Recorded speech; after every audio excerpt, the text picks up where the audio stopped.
Obedient है, शांत है, सक्सेसफुल है, ये एक गुड किड की डेफिनेशन है। तो क्या इसके अलावा जो बच्चे हैं क्या वो लाइफ में सक्सेसफुल नहीं हो पाएंगे? I was never a good kid. लेकिन आप 15-20 बच्चों को घेर के बैठा रहे हो, आप भी अगर बैठा रहे हो तो आप में और हमारे में फर्क क्या रह गया? इतना वायलेंस देखा उस बच्चे ने यार, उसके बाप ने उसकी माँ को चाकू मार रखा है, ठीक है, वो बच्चा 2 दिन बाद स्कूल भी आ रहा है, तो आप उसका ट्रॉमा, आपको लगता है वो बच्चा आगे बैठ के पढ़ेगा? उसको नहीं बार बार अपनी माँ का ख्याल आएगा, उसके बाप का ख्याल आएगा। As a parent, as a teacher, as a guy, you need to work on your behaviour. As a father who is also a teacher, आप अपने बच्चों को कैसे रेज कर रहे हो? फुल डेमोक्रेसी है, प्यार से हम बात ही नहीं करते हैं बच्चों से। You need to be strict, you need to let them know कि this is the rule, you have to abide by the rule.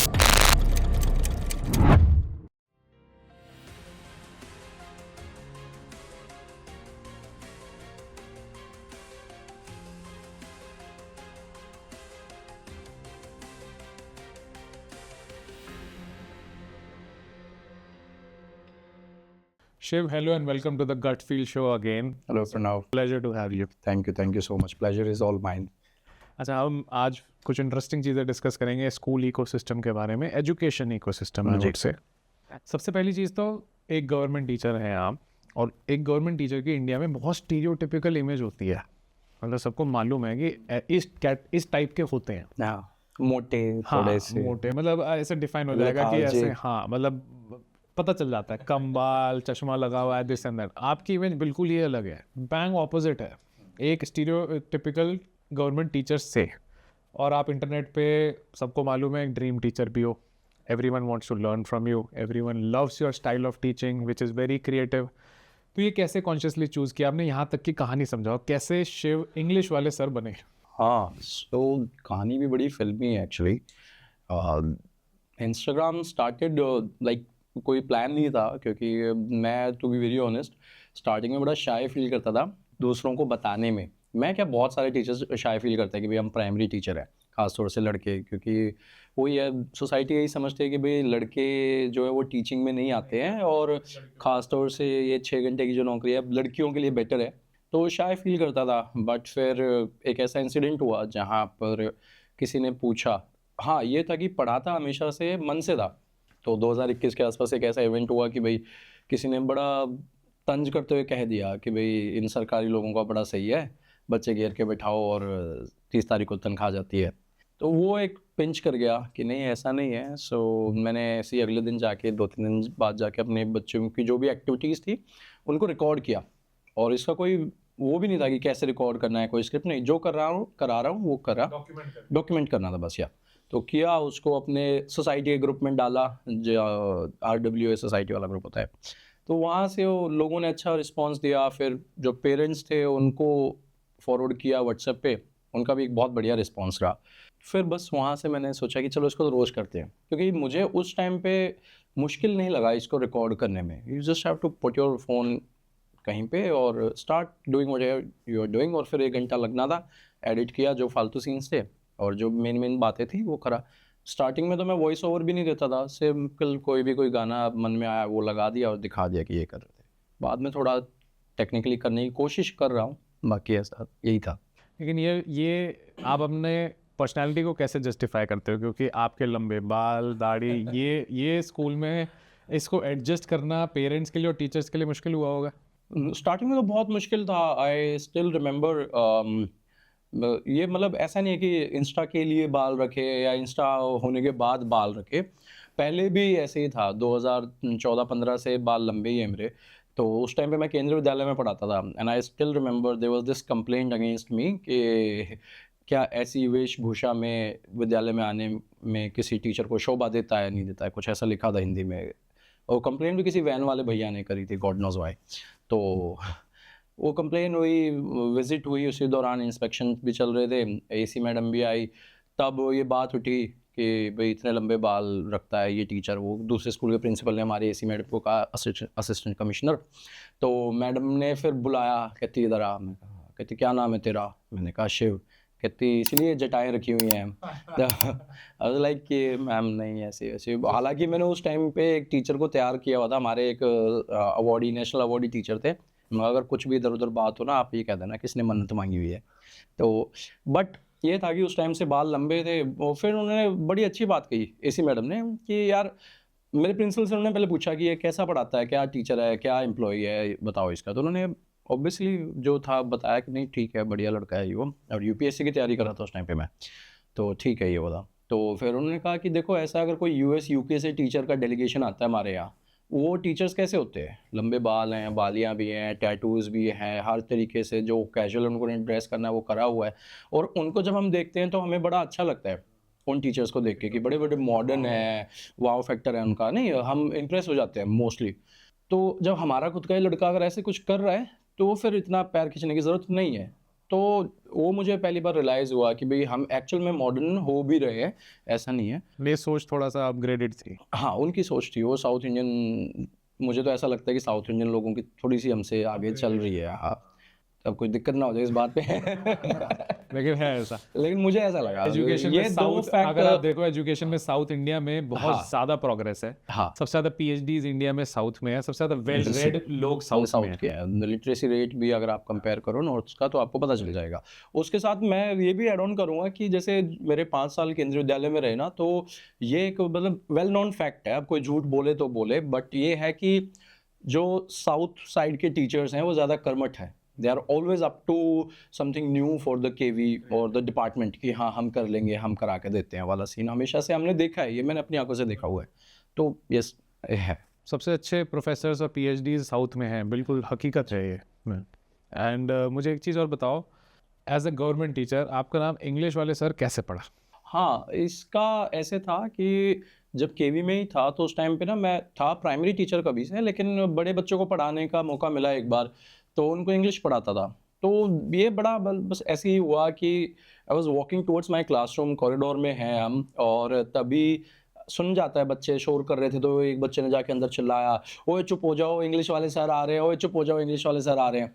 तो आपको उसी टाइम एक इनसाइट आई कि आपकी जो इमेज है या जो आपका बच्चों से एसोसिएशन है वो आपके नाम से नहीं है कि शेर सर आ रहे हैं, तो वो इंग्लिश वाले एसोसिएशन सर से आपके ज़्यादा। सब्जेक्ट से है। तो वहाँ से 2016-17 के आसपास स्टार्ट हुआ था, तभी ये पेज भी स्टार्ट किया था, बीच में बंद किया XYZ। तो हाँ, तो तब ये इंग्लिश वाले सर मुझे बड़ा अच्छा लगा कि मेरी पहचान तो यहाँ पे इन बच्चों के लिए ये है। तो फिर वो इंग्लिश वाले सर हो गया वहाँ से। थैंक गॉड उन्होंने लंबे बाल वाले सर नहीं बोला। अच्छा, मुझे एक चीज़ और बताओ, 6 लाख फॉलोअर्स के करीब आप पहुंच चुके हो, बहुत अच्छी अपने आप में कम्युनिटी बना चुके हो।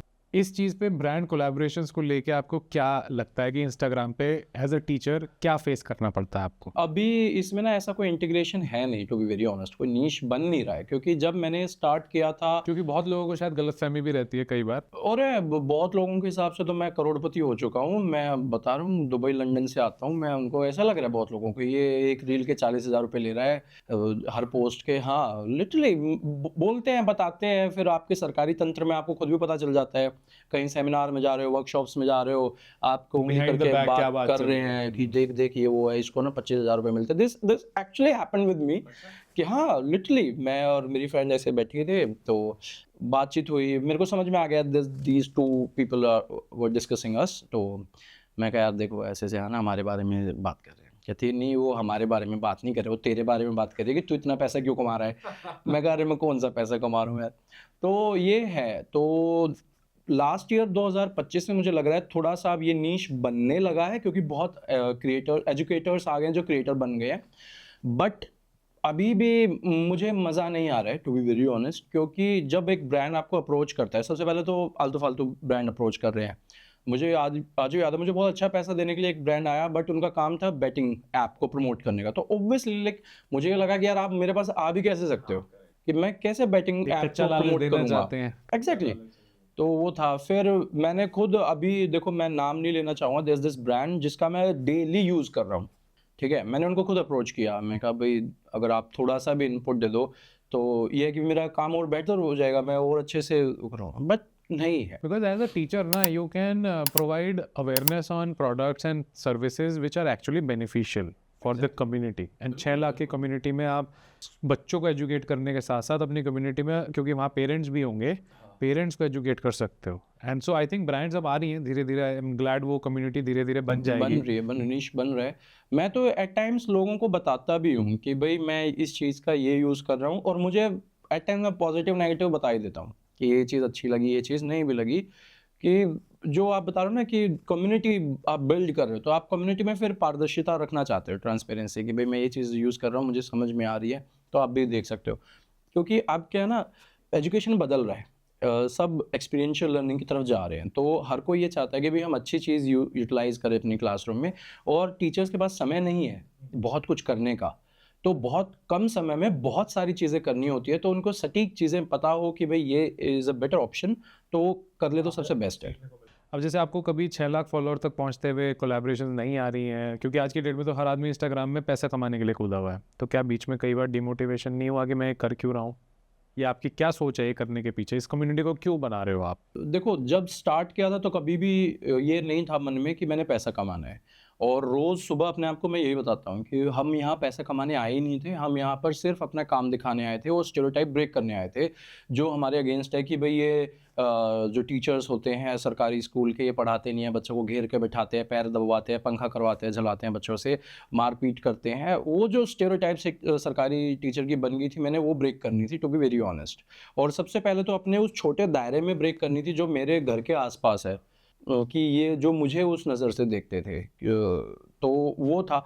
और रही डीमोटिवेशन की बात, तो देखो डीमोटिवेशन एट टाइम्स आता भी है, बट फिर ये लगता है कि ठीक है ना, आपने कभी एक इन्फ्लुएंसर तो बनना ही नहीं था, लाइक वो है नहीं। और फिर एक और बात मेरे को आज भी ये पता है कि इंस्टाग्राम आज है, कल का नहीं पता है। टिकटॉक था, ठीक है, कभी भी जा सकता है, लेकिन जो वो 40 बच्चों का ग्रुप आपको मिला है, वो रिलेटिवली परमानेंट है और आपके ये लिए। सब भी उसी की बदौलत बना है, हाँ, क्योंकि आप उन्हीं को सिखाने में ये कंटेंट बना पाए। एग्जैक्टली मैंने लास्ट टाइम भी ये बात शायद बताई हो, बीच में एक जोन आया ज़रूर था जहाँ पर मैं वो नहीं कर रहा था, मतलब वो नहीं दिखा रहा था जो मैं एक्चुअल में कर रहा हूँ, मैं वो दिखाने लगा जो लोग देखना चाहते थे। देयर वाज दिस टाइम कि हाँ, इससे व्यूज़ आते हैं, थोड़ा सा ना टीचर्स की नेगेटिविटी के बारे में बात करते हैं कि प्रिंसिपल कितने खतरनाक होते हैं, टीचर्स को नौकर बना के रखते हैं, और सरकार देखो ऐसे कर रही है, वो कर रही है, फला। मैंने एक वो जोन में रहा, फिर बच्चों को बड़े क्यूट मोमेंट्स कैप्चर करने की कोशिश करता रहा, वो रहा 1.5-2 महीना रहा वो फेज़। एंड उसी फेज़ में मुझे खुद भी समझ में आ गया कि यार आप तो अपने लीग से कितना हट गए।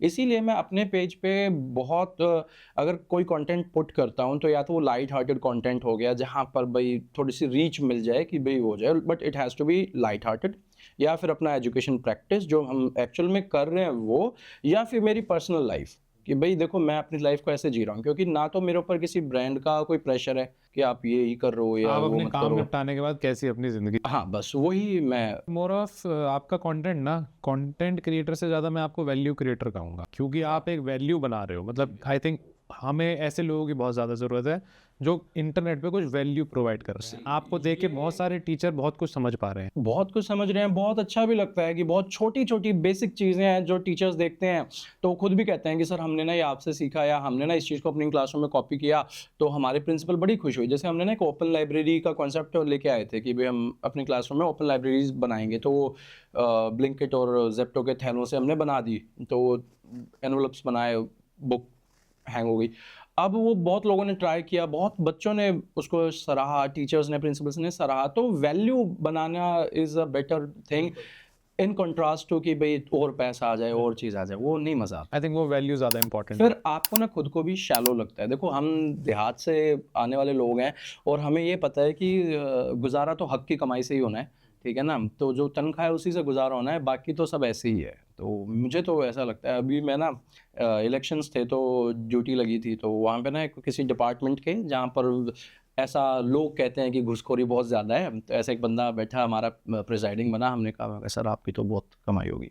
तो उसने बड़ी अच्छी बात कही, कहता भाई मेरे को कोई 10 लाख रुपए महीना भी दे देना, मेरा गुज़ारा नहीं हो सकता, गुज़ारा मेरा 70,000 से ही होना है, जो मेरे वो तनख्वाह है।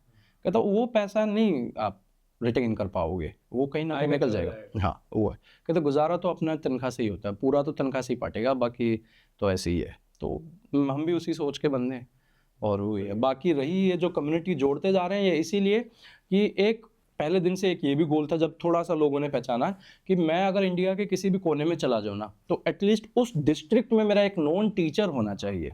मैं अरुणाचल में हूँ, केरल में हूँ, गुजरात में हूँ, तो एक टीचर मिल जाए जिसके पास जाके मैं रुक सकूँ, बैठ सकूँ, क्योंकि भाई मुझे तो अपने इलाके के बारे में बताए, यहाँ का कल्चर कैसा है, यहाँ के लोग कौन सी बोली बोलते हैं, यहाँ का ज़मीन का रेट क्या है, चाहे मेरे को खरीदनी नहीं है, बट मैं जानना चाहता हूँ क्योंकि इतना प्यारा देश है। टीचर्स का आई थिंक पूरा कनेक्शन ही टूटा हुआ है, डिसेंट्रलाइज्ड है सब कुछ, अपने स्कूल के अलावा किसी को जानते नहीं है। तो आप ऐसे से एक इकोसिस्टम बना रहे हो जहाँ पे टीचर्स कलेक्टेड हैं, मुझे बहुत तो सारे एट टाइम्स टीचर जुड़ रहे हैं। प्रणव ऐसा लगता है ना कि एक ना ऐसा माहौल भी बनता जा रहा है धीरे धीरे, जहाँ पर जुड़ना भी नहीं चाहते हैं बहुत सारे।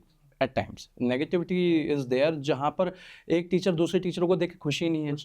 मतलब हम एक दूसरे की टांग खींचने में ज्यादा लगे हैं। बहुत ज्यादा मतलब कि कोई थोड़ा प्रोग्रेस करे उसे खींच के बाहर खींच के वापस लो। उनको ये लगता है कि ये क्यों कर रहा है, क्यों कर रही है, Jealousy- जरूरत क्या थी, jealousy factor बहुत एनवीएस क्या क्या है, एक्स वाई जेड है, ठीक है ना। तो वो मुझे बड़ा वियर्ड लगता है। बट यस, जब से थोड़ा सा अगर हम कहें जेनजी टीचर्स जब आ रहे हैं, जो अभी एस्पिरेंट्स हैं, पीपल टीचर्स हैं, या बिल्कुल ज्वाइन किया जिन्होंने services, they are bringing a change.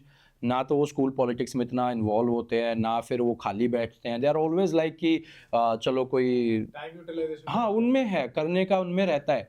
और फिर उनको क्या है ना कि उनको एक प्लेटफॉर्म भी पहले ही मिल गया। जैसे मेरे जैसे लोगों ने ये दिखा दिया कि भाई इंस्टाग्राम पे आप लोगों से जुड़ सकते हो। तो बहुत सारे ऐसे जेनजी टीचर्स हैं जो just for the sake of fame कर रहे हैं। बट मेरे लिए इंपॉर्टेंट ये है कि चाहे वो जेनजी हो चाहे मैं हूँ, हम कर रहे हैं।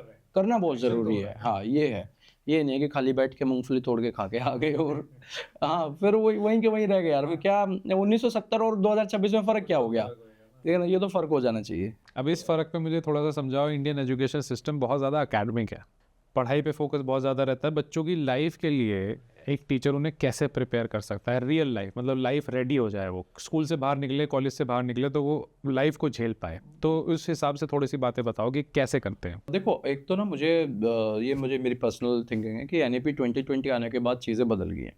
एकेडमिक के साथ साथ अब लाइफ स्किल्स पे वो लिखित तौर पे बात हो रही है, तो हम उसको जुटला नहीं सकते प्रणव, वो लाइफ स्किल्स की वो लोग बात कर रहे हैं, ठीक है। और मॉडर्नाइजेशन के, मॉडर्न ट्रेडिशन के साथ, मॉडर्न एज के साथ चलते चलते वो वैदिक एज को भी एक तरीके से कोलैबोरेट करने की कोशिश कर रहे हैं ऑन पेपर। हाँ, अब बात ये आती है कि आप एक्चुअल में अपने बच्चों को कैसे वो कर सकते हो भी लाइफ के लिए रेडी।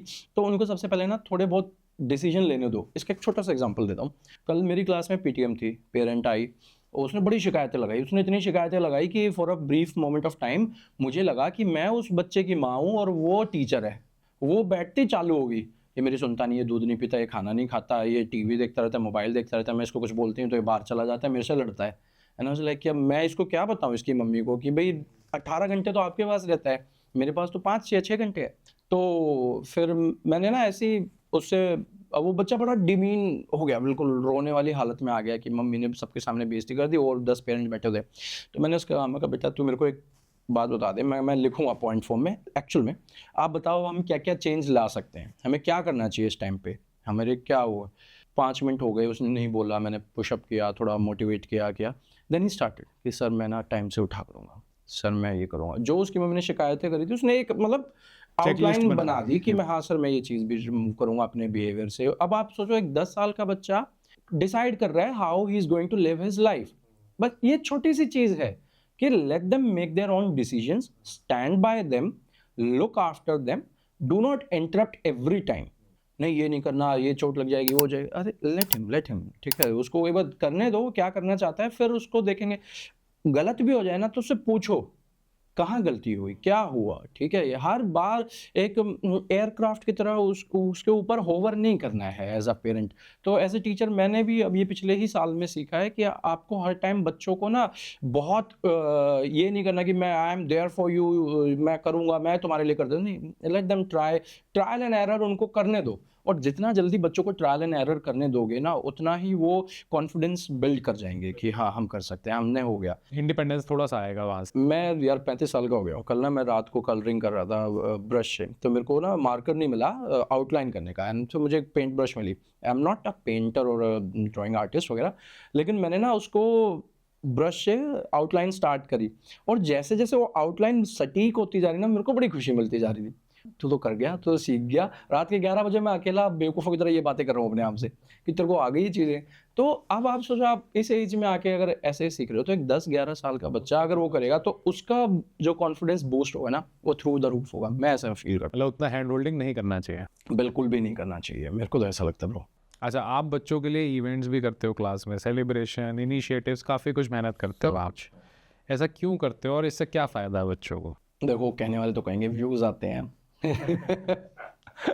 ठीक है, लेकिन टू बी वेरी ऑनेस्ट ना, मुझे बहुत, जब हम केवी में ज्वाइन किए थे ना, तो कश्मीर में थे, तब कमरे से ज़्यादा ना वो क्लासरूम अपना घर लगती थी, क्योंकि कमरे में आप अकेले रहते थे, लोगों को आप जानते नहीं थे, उन बच्चों को जानते थे, उनके आप सर जी थे, तो एक प्यार था। तो फिर वहाँ से एक आदत लगी कि अच्छा, फिर उन्हीं के साथ खाना खाते थे, ठीक है, बॉन्डिंग हो गई। तो उस, ना सिर्फ बच्चों से, जॉब से, बल्कि उस कमरे से भी प्यार हुआ, ठीक है। तो वो आप धीरे-धीरे यहाँ तक भी पहुँची कि ये अपना घर है, ठीक है, इसमें अगर आप सेलिब्रेट नहीं करोगे, आप देखो ना, ये तो है नहीं मैं 6 महीने पढ़ा के फिर कहीं चला जाना है या यहाँ नहीं रहना है मैंने, है ना? अब लाइफ लॉन्ग इसी ज़ोन में रहना है। तो फिर अगर इसको हर रोज़ नहीं सेलिब्रेट किया, तो फिर क्या ही सेलिब्रेट किया आपने, फिर क्या ही किया? तो इसलिए मैं सोचता हूँ, रिपब्लिक डे हो, बर्थडे हो या फिर कुछ भी हो, वो इनके साथ सेलिब्रेट ज़रूर करें, ताकि एक वो एसोसिएशन और डीपर हो जाए। तो मेरा ये मानना है, और वो होता है, बच्चों के साथ आप होता एक है। एनर्जी लाइव डाल रहे हो ना बिल्कुल। पूरे कमरे में, अदरवाइज वो लाइफलेस है। सिर्फ अगर वहाँ फिर बोर्ड पे तो कमरा है, फिर तो कमरा है, वो लाइफ क्लासरूम भी लाइफ ही नहीं नहीं रही। है। हाँ, देखो, अगर आप सिर्फ 4 दीवार खड़ी कर दी और उसमें 40 बच्चे बिठा दिए, वो क्लासरूम नहीं बनता है। क्लासरूम की अपनी एक जान होती है, उसमें उसकी दीवारें बोलती हैं कि मैं क्लासरूम हूँ, उसमें बैठे हुए बच्चे बोलते हैं मैं क्लासरूम हूँ, तब जाके वो बनता है। और वो अगर आप एज़ अ फैसिलिटेटर नहीं कर रहे हो, आप you are not bringing out things to your classroom, then wastage of everything है। मुझे ऐसा फील होता है। बिल्कुल। और ये काफ़ी अवेयर और काफ़ी गहरी सोच है, ये जो आप बोल रहे हो ना, ये बात एक्चुअली एक अच्छे टीचर के दिमाग में चलनी चाहिए। सी मुझे नहीं पता प्रणव कि अच्छा टीचर क्या होता है, कैसे होता है। आप भी बोल रहे हो, दुनिया भी बोलती है, कई बार खुद को लगने भी लगता है, बट फिर ये लगता है कि नहीं, जो आपको अंदर से खुशी दे रहा है ना, और आपको लग रहा है कि इनमें कोई वैल्यूज़ आ जाएगी, इनमें खुशी आएगी यार।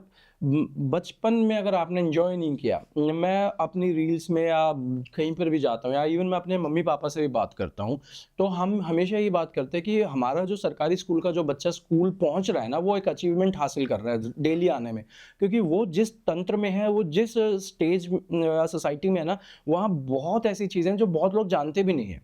लड़ाई झगड़े, मारपीट, यार पानी भरने के ऊपर वहाँ पे औरतें एक दूसरे की चोटियाँ खींच रही होती हैं, I am so sorry to say, ठीक है। वो रोज वो लड़ रहा है, उसको देख रहा है, उसकी माँ रो रही है, या उसके फादर ने शराब पी रखी है, एक्स वाई जेड।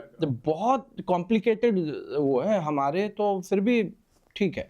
तो वो बच्चा वो सारी चीज़ को दरकिनार करके यहाँ तक पहुँच रहा है। I remember there was this incident जहाँ पर लाइक इतना वायलेंस देखा उस बच्चे ने यार, कि उसके बाप ने उसकी माँ को चाकू मार रखा है, ठीक है। वो फिर वो बच्चा 2 दिन बाद स्कूल भी आ रहा है, तो आप उसका ट्रॉमा समझ, आपको लगता है वो बच्चा आगे बैठ के पढ़ेगा? उसको नहीं बार-बार अपनी माँ का ख़्याल आएगा, उसके बाप का ख़्याल आएगा। तो जब एक बच्चा ऐसा ट्रॉमा लेके क्लासरूम में आ रहा है, और वो क्या अपने उस ट्रॉमा को अपने दोस्तों में शेयर नहीं करेगा, तो वो शेयर करेगा, कुछ मज़ाक उड़ाएँगे, कुछ उसके साथ सीरियस फ़ील करेंगे, एक्स वाई ज़ेड सारी चीज़ें होती हैं, और ये चीज़ें हो रही हैं। तो अगर वहाँ पर मैं भी उसको और दबा दूँ, है गधे तेरे को ये भी नहीं आता बेवकूफ़, उसको 2 चाँटे लगा दूँ, क्या यार वो बच्चा खराब हो गया। नहीं, अब उसको मल्टीप्लाई करो 365 डेज़ से, तो कितना उसके ऊपर ट्रॉमा है। तो अगर आप सेलिब्रेट नहीं कर रहे हो क्लासरूम में उस बच्चे को, देन वेस्टेज ऑफ एवरीथिंग है। मैं तो यही बिलीव करता हूँ यार। अब मुझे थोड़ा सा ये समझाइए, जैसे पेरेंट्स को अक्सर ये लगता है कि पढ़ाई से ही बच्चों का फ्यूचर सिक्योर होगा, और हमारा सिस्टम भी ऐसा है, वन साइज़ फिट ऑल, हम सबको एक ही फ्रेम में डालना चाहते हैं। अब ये सोच थोड़ा सा कैसे, मतलब इस पे से फोकस हटाया जाए कि बच्चा थोड़ा सा एक्सप्लोरेटरी बने, या इस पेरेंट्स की सोच कैसे बदले? इसमें देखो, पेरेंट्स को थोड़ा-सा ना धैर्यवान होना चाहिए, मतलब दे शुड हैव पेशेंस, कि एक तो शुरुआती टाइम में एक बार बच्चे को थोड़ा-सा देखें कि मेरा बच्चा क्रिएटिव आर्ट्स की तरफ जा रहा है, या फिर वो एकेडमिक्स की तरफ जा रहा है। क्योंकि अगर आप एक बच्चा है जो who could be a good dancer, who could be a good singer, उस पे एकेडमिक्स फोर्स कर दोगे तो गलत है। कई यहाँ पे मिसमैच बहुत चलता है, ठीक है। कुछ पेरेंट्स के एस्पिरेशंस हैं, नहीं मेरा बच्चा तो रियलिटी शो में जाना चाहिए भाई, मुझे ये कराना है। मैंने ये कराना है, ठीक है, मैंने क्रिकेटर बनाना है। अब वो बच्चा अंदर से ही नहीं चाहता है, उसमें वो स्किल छोड़ो, उसका वो माइंडसेट ही नहीं डेवलप होएगा, वो एकेडमिक्स में बहुत शार्प है। तो प्रेशराइज नहीं करो। मैं तो ये समझता हूँ कि लेट देम भी, उसको सारी चीज़ें कराओ स्टार्टिंग में। आपको धीरे धीरे ना उनका साइज और ग्रेड समझ में आ जाएगा कि ये इस चीज़ में थोड़ी रुचि ज़्यादा ले रहा है, ठीक है। अब जैसे मैं 5 साल से एक सेट ऑफ बच्चों को पढ़ा रहा हूँ, अब मुझे धीरे धीरे 5 साल में समझ में आने लग गया कि हाँ, ये बच्चा डांस के लिए बड़ा अच्छा बना हुआ है, इसकी वॉइस बड़ी अच्छी है।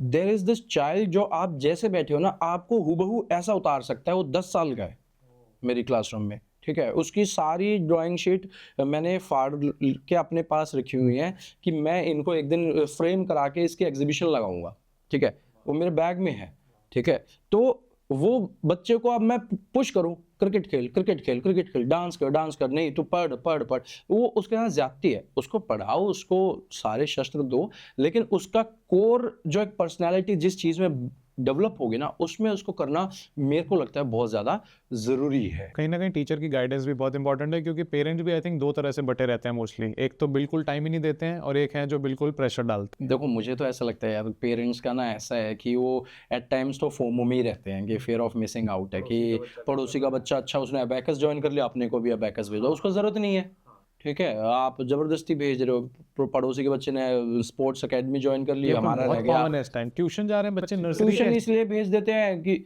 फोनिक्स सिखा रहे हैं उसको जबरदस्ती।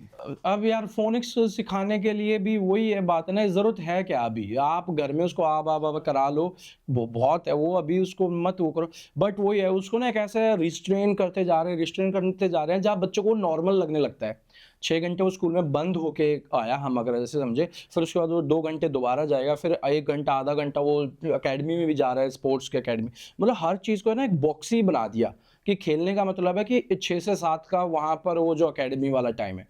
आज के टाइम में देखो, नीचे खेलना, बाहर खेलना तो ज़ीरो हो चुका फ्री है। प्ले जिसको बोलते ठीक है, जहाँ बच्चा अपना क्रिएटिव दिमाग लगाए, तू वहाँ छुपेगा, मैं यहाँ से ढूंढने आऊंगा, फलाना ढिकाना। बैट बॉल खेला, बॉल फंस गई, चप्पल मार के हाँ, उतार नहीं, दिया। वो सब खत्म हो चुका है, उसमें हम भी रिस्पॉन्सिबल हैं खत्म करने में। बट यस, अब वो सारी चीज़ें तो जो हमने 90s वालों ने जी ली ना, मैं कह रहा हूँ भी गोल्डन एरा था। गोल्डन एरा था जो एक्चुअली में। अब वो बच्चों में वो चीज़ नहीं मिल पा रही है उन लोगों को, हम ही हैं जो नहीं दे पा रहे हैं, ठीक है। टाइम भी नहीं मिलता, डिवाइसेस बहुत आ गए, डिवाइसेस बहुत आ गए यार हमारे यहाँ।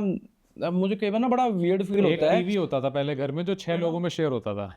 प्ले स्टेशन खेलते हैं यार 12-12 साल के बच्चे, 10 साल के। मैं 35 का हो गया, मेरे को अभी तक नहीं लेने दिया, ठीक है। अब मैंने ना अभी पीछे पैसे जोड़े, मैंने कहा मैडम को, मैं कहा यार मैं ना प्ले स्टेशन लूंगा। कहती शर्म नहीं आती आपको? कहते इस उम्र में आ गया अब आप प्ले स्टेशन लोगे? मैं कहा यार 40 साल वाले भी खेलते हैं। मैं कहा ये कोई बात होती है? कहती नहीं नहीं नहीं, बच्चों वाली हरकत नहीं करो। मैं कहा यार हद है, ठीक है। कहते आपके बच्चे भी यही खेलेंगे। मैं कहा ये वैसे भी फ़ोन में लगे रहते हैं। मैं कहा बाहर आप इसको वैसे नहीं जाने देते हो, ठीक है। बट वियर्ड इट इज़ कि बच्चे अब बाहर नहीं जा रहे हैं, मुझे बड़ा वियर्ड लगता है। वो खेल कूद कम हो गई, जिसमें जो फ्री प्ले था, अनस्ट्रक्चर्ड था। अनस्ट्रक्चर्ड था, बहुत सारी चीज़ों को स्ट्रक्चर कर दिया गया है, तो बहुत वियर्ड हो गया है, वो नहीं होना चाहिए, मुझे तो ऐसा लगता है। शिव, अब जैसे स्टेक होल्डर्स देखे जाए तो पेरेंट्स होते हैं, टीचर्स होते हैं, स्टूडेंट। इकोसिस्टम में 3 स्टेक होल्डर हैं। इन स्टेक होल्डर्स में सबसे बड़ा पार्ट कौन प्ले करता है, सबसे पहला और सबसे बड़ा? मेरे लिए इसको थोड़ा सा डिफाइन करना मुश्किल रहेगा, क्योंकि मैं तो अभी भी उस जोन में हूँ या उस स्कूल से हूँ जहाँ पेरेंट और टीचर के एसोसिएशन को सबसे मेन माना जाता है। कि अगर पेरेंट बड़ा है, लाइक पेरेंट पूरा रोल प्ले कर रहा है, टीचर थोड़ा सा भी नीचे रह गया ना, नहीं बनेगी बात। टीचर बहुत कुछ कर रहा है, कभी रीडिंग का भी करा रहा है, राइटिंग का भी करा रहा है, स्पोकन भी करा रहा है, एक्सप्रेशन वाली एक्टिविटीज़ भी करा रहा है, सब कुछ वो करा रहा है, वो घर के लिए प्रिंट करा के होमवर्क भी दे रहा है, पेरेंट इंटरेस्ट नहीं ले रहा है, तो फिर बात नहीं बनेगी, ठीक है। तो उन दोनों को एक लेवल पे होना बहुत ज़रूरी है, क्योंकि सी द थिंग इज़ कि बच्चा पढ़ना नहीं चाहता है 70%। लेट्स से कि बच्चा पढ़ना ही नहीं चाहता, ये एक फैक्ट है। अगर मैं आज अपने एवरेज निकालूँ, 70% बच्चे स्कूल भी नहीं आना चाहते, पढ़ना भी नहीं चाहते, ठीक है। तो उन 70% को पढ़ाने के लिए इन दोनों को एक पेज पे आना पड़ेगा। और इसमें एक जो आज के जनरेशन में या आज के समय में एक जो नया स्टेक होल्डर आ गया है, जिसको हर कोई मिस करने लगा है, वो है ट्यूटर, जिसकी अभी हम निंदा कर रहे थे, ट्यूशन वाला या ट्यूशन जा रहे हैं, वो एक बहुत स्टेक होल्डर हो गए हैं। क्योंकि मैं एज अ टीचर जैसी पेरेंट को कहता हूँ ना कि आपने ये नहीं कराया, आपने ये नहीं पढ़ाया, वो छूटते मुझे कहते सर ट्यूशन तो लगा दी, अब और इससे ज़्यादा हम क्या करें सर, 1000 की जगह 1500 वाली ट्यूशन लगा दी। मैंने कहा अब मैं इनको कैसे समझाऊँ? मतलब उसमें भी ऐसा लग रहा है कि ज़्यादा फीस मतलब बेटर ट्यूशन। हाँ, कि भाई हमने तो अपनी तरफ से बढ़िया कर दिया, हम भी हमसे 50 रुपये मांगता है, हम तो 60 दे देते हैं। अरे उससे पूछा नहीं 50 क्यों मांगे, ठीक है।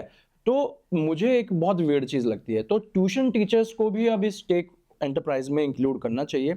इसीलिए एट टाइम्स मैं तो अपने पीटीएम्स में ट्यूटर्स को बुलाता हूँ कि भाई आप आ जाओ, आप समझ लो, जब आपने मैंने बात करनी है तो इस बिचौलियों को बाहर करते हैं, आप और मैं बात करते हैं कि इसको क्या जरूरत है बच्चे को, क्योंकि मेन तो आप देख रहे हो क्योंकि आपको पता है कि भाई उसको रीडिंग आती नहीं है, हम उसको राइटिंग सिखा रहे हैं, ठीक है। अब ये भी बड़ी वियर्ड लगेगी लोगों को चीज़ें कि रीडिंग नहीं आती राइटिंग सिखा रहे हैं, क्या मतलब है? अरे अगर आप कोई भाषा सीखते हो या सिखाते हो तो आप LSRW चलते हो, लिसनिंग, स्पीकिंग, रीडिंग, राइटिंग, ठीक है।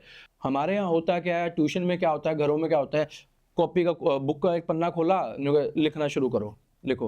अब वो विदाउट थिंकिंग जस्ट लाइक अ मशीन, वो सिर्फ कॉपी कर रहा है, कॉपी कर रहा है। हाँ, उसको नहीं पता मैं क्या बना रहा हूँ, क्यों बना रहा हूँ, क्या लिख रहा हूँ, नहीं, वो जस्ट लाइक अ मशीन, मैकेनिकल फीडिंग हो रही है।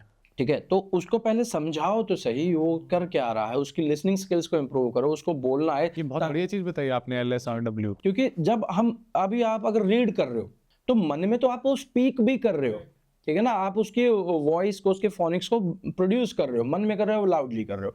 तो बच्चों को जब ये आता ही नहीं है तो वो राइटिंग कर कैसे सकता है? उसकी राइटिंग तो पुअर होगी ही होगी, ठीक है, उसको समझ नहीं आ रहा। मेरी क्लास में एक ऐसा बच्चा था, वो ना, मैं ऐसा कहता हूँ, 1000 बच्चों में कंपटीशन हो जाए ना, वो फर्स्ट आएगा, ऐसी राइटिंग लिखता था, मुझे फोमो आ गया, मैं यार मतलब क्या राइटिंग लिखता है, पढ़वा लिया, उसे कख नहीं आता कि क्या लिखा है, मैंने देख के बोर्ड पे से हूबहू उतार देता, उससे सुंदर उतारता। मैंने कहा ये क्या चक्कर है? फिर उसके पेरेंट्स को बुलाया, बताया, ट्यूटर को बताया, मैं कहा इसको पढ़ना नहीं आता है, इसको पढ़ाओ कॉपी पहले। करना आता है बस। हाँ, मैंने भी बहुत महीने ऐसे टाइम पास कर दिया, बड़ा सुंदर लिखा, गुड दे दिया, स्टार दे दिया, एक्सेलेंट दे दिया, बाद में पता चला इसको पढ़ना तो आया ही नहीं। और ये बहुत नर्सरी टीचर्स के साथ हो रहा है। और इसमें इतना बड़ा गैप है। There is a huge gap there. यार एक और भी बात है ना, अब आजकल ट्यूशंस में क्या होता है, लाइक फिर वही बात है, मैं अब थोड़ा अगेंस्ट चला जाऊं, कई तो ना, मतलब ट्यूशंस में क्या हो रहा है कि भाभियां लेके बैठ गई हैं बच्चों को कि 3 से 6 तक कोई है नहीं, पति बाद में आएगा, बच्चे अपने भी, इनको भी घेर लो, ट्यूशन दे रही हैं, ठीक है। I am not going against anything, tuition teachers are doing really good, लेकिन आप 15-20 बच्चों को घेर के बैठा रहे हो, आप भी अगर बैठा रहे हो तो आप में और हमारे में फ़र्क क्या रह गया स्कूल में, ठीक है। स्कूल से ट्यूशन बच्चा इसलिए जाता है ताकि उसको थोड़ी जो एक्स्ट्रा अटेंशन की ज़रूरत है वो उसको मिल जाए। अब 30 बच्चे मेरी क्लास में आ रहे हैं, 20 में वो वहाँ जाके बैठ रहे हैं, फ़ायदा क्या हुआ उसका?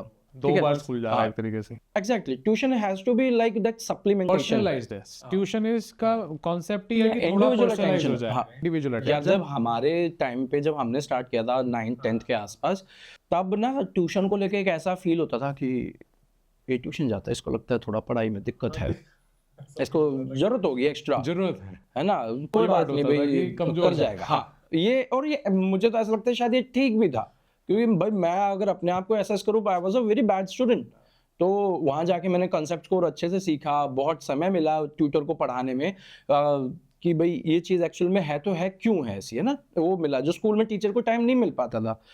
35 मिनट की क्लास और 1.5 घंटे की क्लास में फ़र्क तो है। तो ट्यूशन मेरे लिए तो बड़ा अच्छा रहा, लेकिन धीरे धीरे वो ट्रेंड में आ गया, हाँ फैशन बन गया, हम खुद हड हरामी में आ तो गए। पेरेंट्स सोचते हैं कुछ गलत कर रहे हैं हम, शायद यार फोमो हो रहा है, हो रहा है कि मेरा बच्चा ट्यूशन नहीं जा रहा, ट्यूशन नहीं पढ़ा रहे हम, वो पढ़ा रहे हैं। ट्यूशंस का नाम होने लगा कि फलाना टीचर तो बहुत अच्छा पढ़ाता है, फलाने टीचर के पास इतने बच्चे आते हैं, फलाना ये वो। मैं कहा ये क्या सिस्टम बनता हुआ जा रहा है, ठीक है।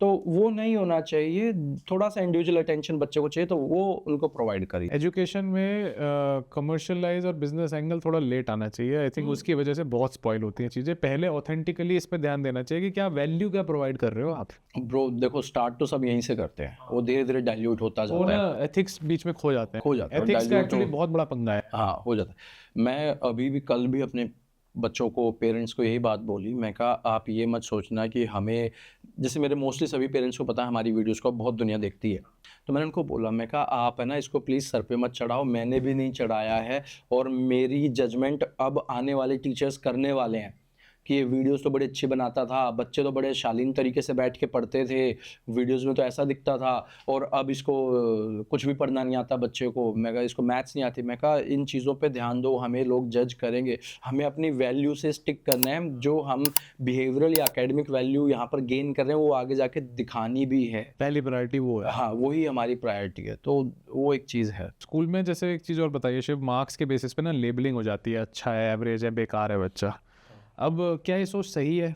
और अगर नहीं तो इसको कैसे किस तरीके से सोचना चाहिए? देखो 2 चीज़ें हैं प्रणव। पहली बात, अगर आप बच्चों को असेस नहीं करोगे तो आपको पता कैसे चलेगा किसको किस चीज़ की ज़रूरत है। Assess यू करना important नीड है। To have that recognition, identification कि किसको क्या ज़रूरत है। अगर असेसमेंट इज आपको वेरी इंपॉर्टेंट। डायग्नोसिस करने के बाद कंजम्पशन कैसे होना चाहिए? हाँ, अब उसके बिहाफ पे अब आपने देख लिया कि yes this kid needs more attention, more individualised personalised education plan from me, तब आपने उसको वो चीज़ दिया या उसको बेवकूफ़, डम, ठीक है, इडियट, फूल, जो यूजुअल हम कह देते हैं, मैं तो इडियट है क्या, ऐसे बोल देते हैं।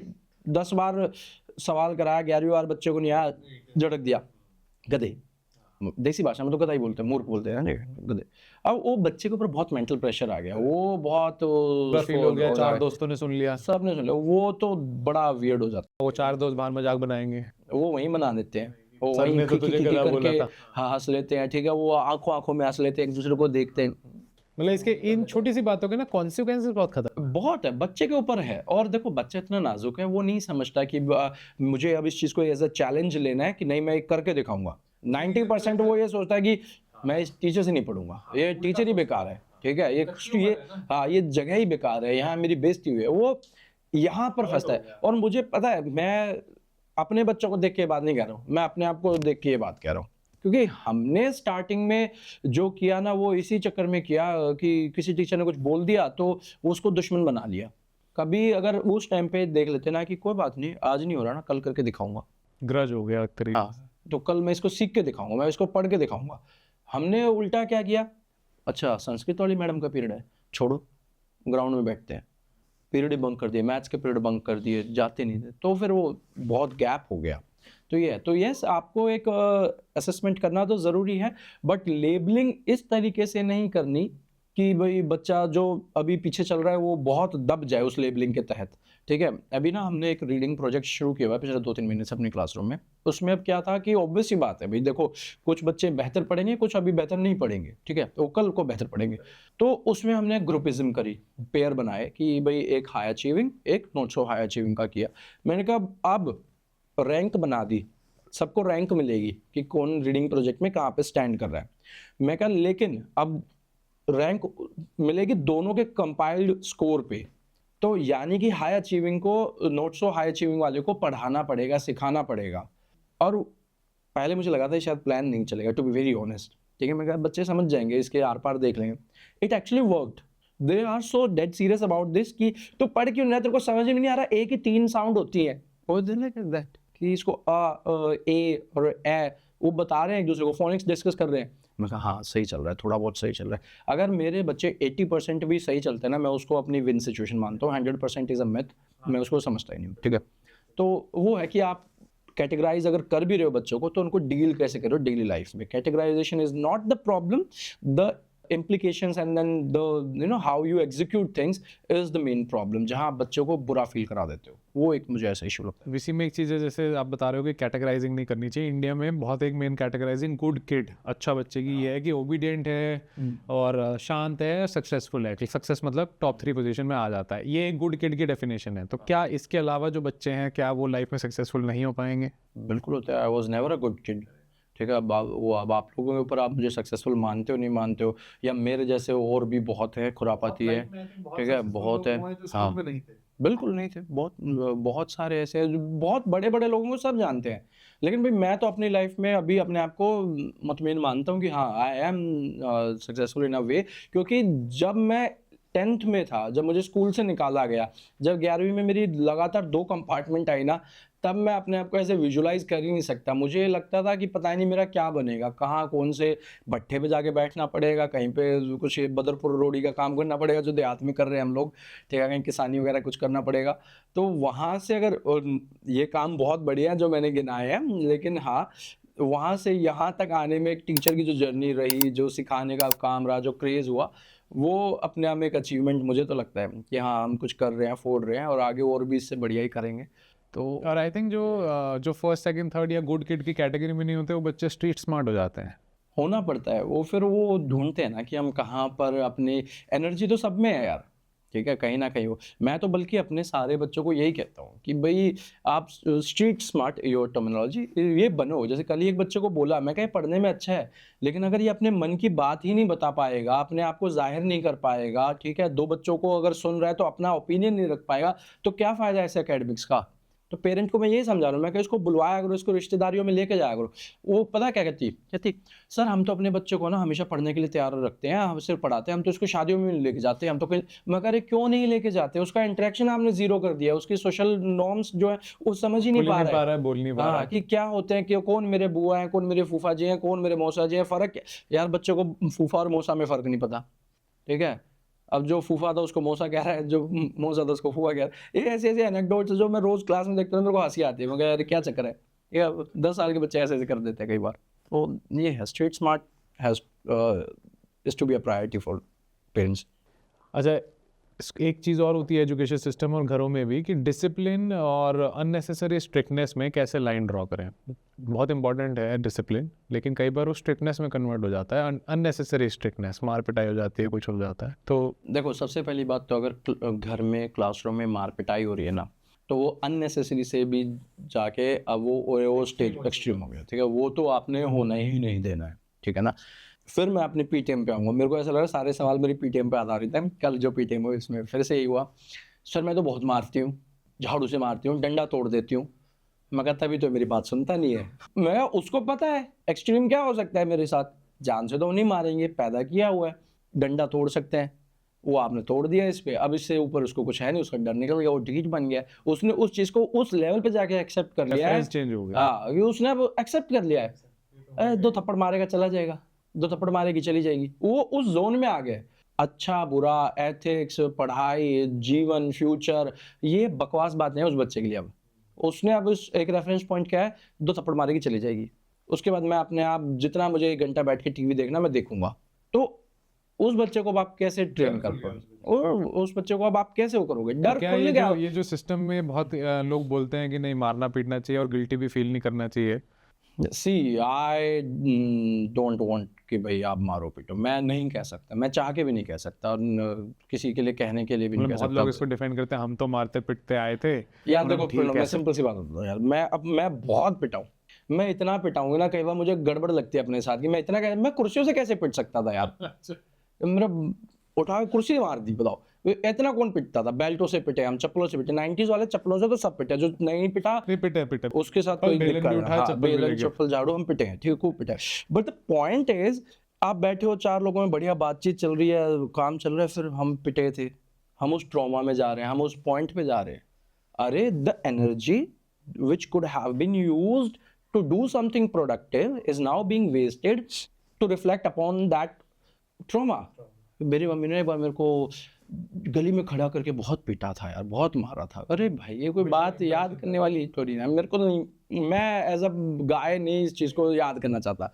जब भी देखो मैं बार बार कहता हूँ कि I never want to visit my school again, visit in the sense कि मैं वो 6 साल नहीं दोबारा जीना चाहता, 6 से 12 के, क्योंकि बहुत ही पिटे हैं भाई, बहुत ही बेइज्जती हुई है, बहुत ही मतलब मजाक उड़ा है हम लोगों का। तो वो अब एक ऐसा ट्रॉमा बन गया मेरे लिए आज भी, जब मैं औरों को ज्ञान इतना दे रहा हूँ, बट मुझे बहुत वियर्ड लगता है। तो मैं कैसे कह दूँ कि भाई नहीं पीटो और गिल्टी फील मत करो, और पीटने से बच्चे होते हैं, ठीक है।